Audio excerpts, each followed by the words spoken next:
رہے ہیں۔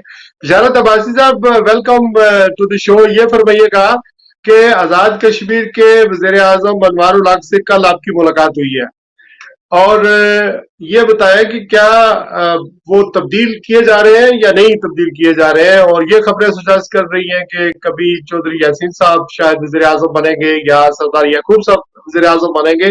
آپ کے پاس کیا اطلاعات ہے؟ بہت شکریہ شراف صاحب مجھے بات کرنے کا موقع دینے کا۔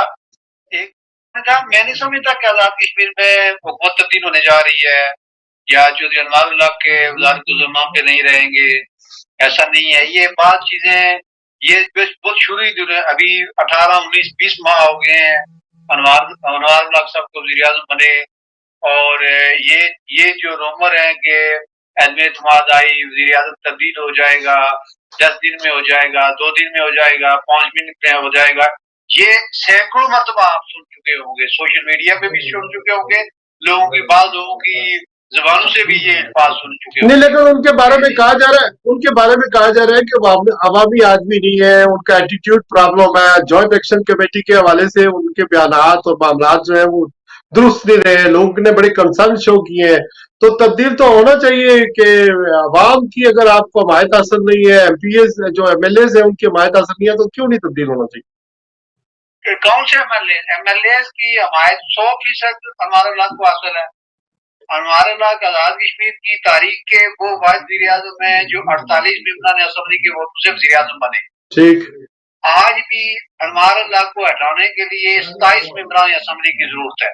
ٹھیک، 27 پیپل چاہیے، 27 آدمی تحریک عدم اعتماد کی تحریک پہ ایک کاغذ پہ دستخط کر کے دیں گے کہ انوار الحق صاحب ہمیں قابل قبول نہیں ہے، نیا وزیر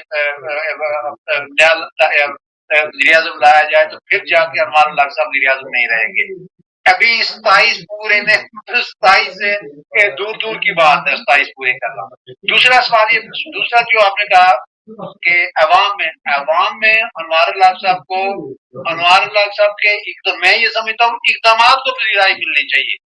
افراد آپ نے دیکھ لیا نا، یہ جوائنٹ ایکشن کمیٹی کا میں براہ راست یہ سب چیز حد تک میں صحافت اور سیاست دونوں کا طالب علم ہوں، میں جس حد تک سمجھتا ہوں جوائنٹ ایکشن کمیٹی کے جو مطالبات ہیں، جو 3 روپے یونٹ بجلی، جو آٹے پہ سبسڈی 50% سبسڈی، یہ حکومت پاکستان اپنے 4 صوبوں میں کسی کو نہیں دے رہی۔ یہ پیسہ کہاں سے آگا؟ کہاں سے پیسہ جنریٹ کرتے ہیں؟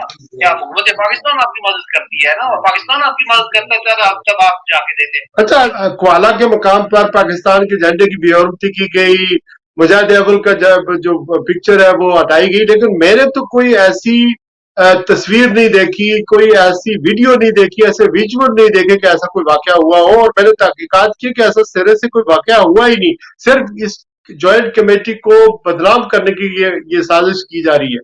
اس سے اگلے دن مسلم کانفرنس نے آزاد کشمیر ویلفیئر پروٹیسٹ کا اعلان کیا تھا کہ ہم پروٹیسٹ کریں گے اس جھنڈے کی بے حرمتی یا تصاویر کی بے حرمتی کے خلاف، لیکن اگلے ہی روز حکومت آزاد کشمیر کے 2 وزراء نے ایف آئی آر کی کاپی جا کے صدر مسلم کانفرنس کو دی تھی کہ یہ جو ملزمان ہیں ان کے خلاف ہم نے ایف آئی آر درج کر لی ہے۔ ایک بات یاد رکھیے گا کہ یہ تحریک تھی، ہزاروں افراد کی تحریک تھی۔ یہاں آپ ایک شادی تقریب میں جاتے ہیں جہاں ٹوٹل آپ 400 سے 500 افراد مدعو ہوتے ہیں، وہاں لوگوں کی جیبیں کاٹی جاتی ہیں۔ جہاں 200 افراد 2 افراد کا مجمع ہو، وہاں 20 لوگوں کی جیبیں کاٹی جاتی تھی۔ یہ ہزاروں کا مجمع تھا، ہزاروں کے مجمع میں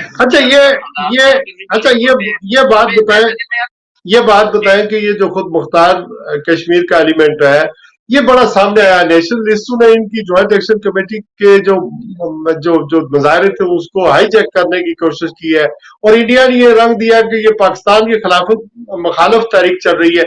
ایسا کیوں تاثر یہ قائم ہوا ہے؟ کپتن پاکستان کے خلاف تحریک نہیں ہے، پاکستان کشمیری کا وکیل ہے ہر جگہ پہ، کشمیر پاکستانی کا سرپرست ہے۔ بالکل ٹھیک ہے۔ اچھا، یہ ذرا سا یہ بتا دیں بشارت بھائی صاحب، ایک بریکنگ نیوز تھی، وہ یہ تھی کہ شاہ غلام قادر مسلم لیگ نون کے سربراہ اور چودھری یاسین صاحب پیپلز پارٹی کے سربراہ آزاد کشمیر کے اور